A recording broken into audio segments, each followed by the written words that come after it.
Hi everyone, this is Ami Diamond from SharePoint Wizard. In this episode, I'd like to show you a new feature in Microsoft Word uh, when we're using Copilot. So actually, up until now, we could put a prompt and we could reference maybe to one file or something like that. But what if you wanted for several files, maybe in a folder? So now it's possible. So I will put a prompt here that says summarize the folder's content and important topics covered for each document and highlight key themes and insights. I will say add it in a table format.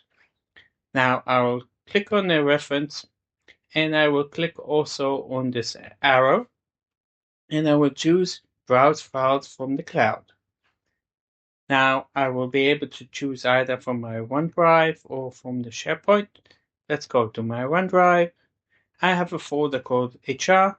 I will attach it. And you see it added it. And to show you what I have in the HR folder is these three files.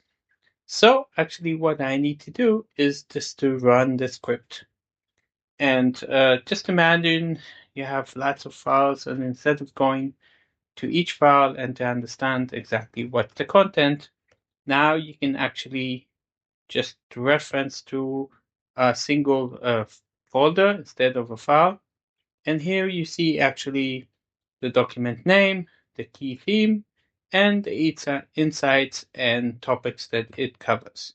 So one is for the onboarding process, the IT policies, and the HR guidelines.